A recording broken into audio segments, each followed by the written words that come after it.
According to statistics, only about 7% of Americans are getting their daily recommended dose of fiber. So what can you do, and what are some easy ways that you can increase your fiber intake? We're going to talk about that today. If you're new, hello and welcome. My name is Katie. I'm a registered dietitian and personal trainer, and on this channel we talk a lot about nutrition and diet myths, and also share some tips and strategies so you can have a healthier lifestyle without dieting. So if that interests you, then definitely hit the subscribe button below and join our community. All right, so today we're going to talk about 3 main tips and easy ways that you can incorporate more fiber, and make sure to stick around till the end because we have a bonus tip to share as well. All right, so as mentioned, most Americans are really not getting in their recommended fiber intake. Most people are getting around 10 to 15 grams on average per day, when the recommended amount for women is about 21 to 25 grams per day, and for men it can range anywhere from 30 to 38 grams. So a little bit more for you guys out there. Now, this may seem like an overwhelming number if you are new to kind of tracking and monitoring your fiber intake. By no means do I think that you have to track this every day, but sometimes it can be helpful to keep something like a photo food journal just to see if you're incorporating plenty of fiber-rich foods in your diet. A photo food log can be a wonderful way to monitor and track what kind of patterns you see in your diet and tweak them without having to calorie or macro count, or fiber gram count. Tip number 1 for including more fiber in your diet is to incorporate chia seeds and flax seeds into your meals and snacks. Chia seeds have a whopping 4 grams of fiber per tablespoon, and flax seeds have about 3 grams per tablespoon of ground flax.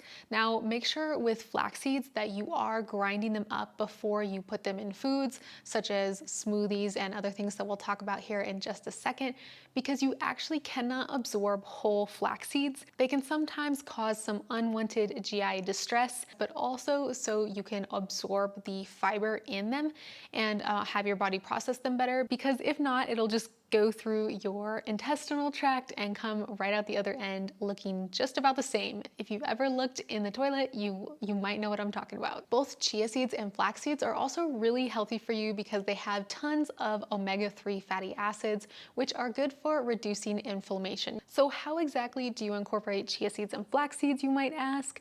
My favorite way is to add it to my oatmeal.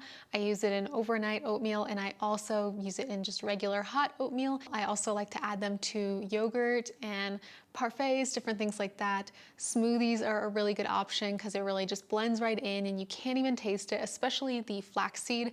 I feel like has a little bit more of a stronger taste to it. So if you add it to a smoothie, it really just disappears in there, and it goes bye-bye. So definitely an easy way to add it in a smoothie. You can also do things like make your own chia seed pudding. This may not be for everyone, but if you're a person who really doesn't mind the extra texture, then you might enjoy chia seed pudding. I have a good recipe that I will leave below this video if you're interested. I really love it.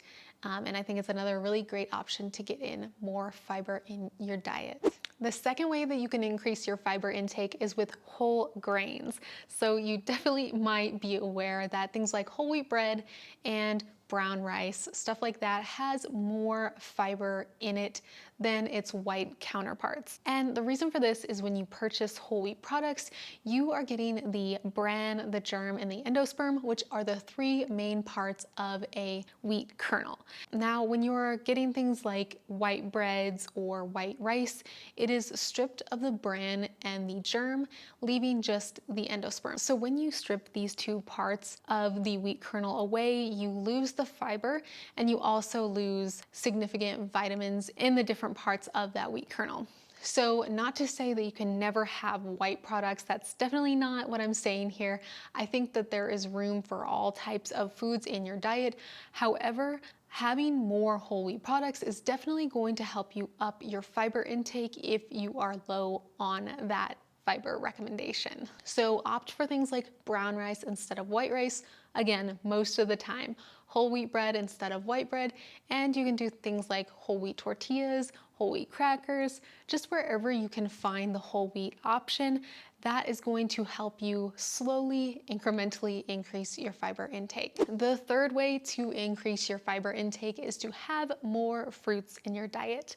Now, this one is probably one of my favorite ways to get in fiber because I am obsessed with all types of fruits. And I mean, I think fruits really are nature's candy. I mean, let me know in the comments below. Fruits are pretty easy to get in my opinion, because they just taste so dang good. But they don't just taste good.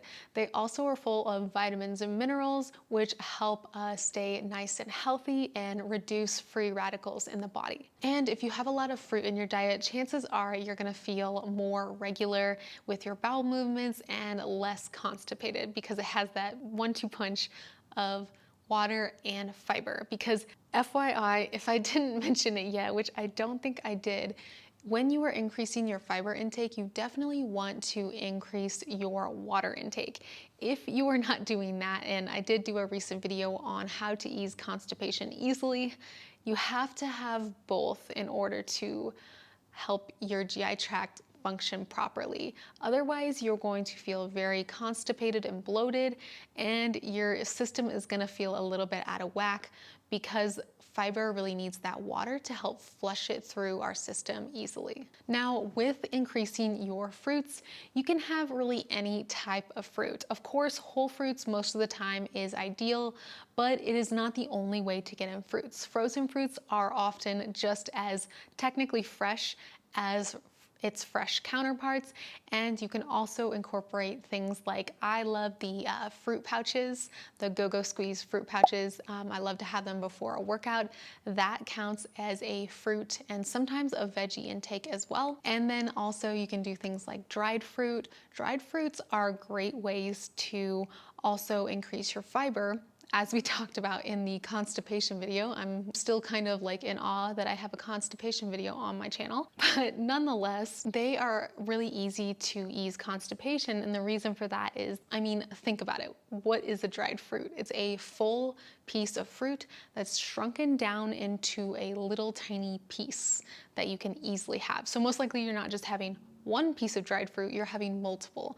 And with that, you easily get more fiber in your diet without hardly trying. So dried apricots, I absolutely love. You can also do stuff like dried figs, dried plums, anything like that. Raisins will help you increase your fiber intake really easily when you add them to yogurt, oatmeal, different stuff like that, even trail mix. Now, if you need more ideas for how to incorporate things like chia seeds, flax seeds, fruits, and whole grains into your diet, my Mindful Muscles Academy is full of 6 weeks of meal planning, plus my Mindful Muscles nutrition guide, which is a bonus to the Mindful Muscles Academy. So you get tons of different meal and snack options that are healthy and will definitely help you meet your fiber quota. And with that group, I think you'll enjoy the fact that it is not only an endless stream of video education to help you eat in a mindful way and fuel your body in your active lifestyle without calorie counting, you also get access to me and our community in our private Facebook community for a lifetime, so you can ask as many questions as you want in the group, and you can also have community level support whenever you need it most. So if you're interested in joining my Mindful Muscles Academy, I will leave a link to it down below in the description. I would love for you to check it out. And if you're watching this video and you enjoy the tips on my channel, I think you would be a great fit. So check it out, and let's get back into the bonus tip. All right, so I said I would leave you with a bonus tip, and that is to increase your veggie intake. So you might have guessed it when we talked about fruits, but veggies are also a must, and I think it's a big food group that a lot of us are lacking in. I know sometimes I really need to increase my veggie intake. Now, I have a video for you that talks all about how to increase your veggie intake, even if you don't like veggies. So make sure to hop over to that video next so you can check it out and learn how to increase your veggie intake and actually enjoy it. See you there.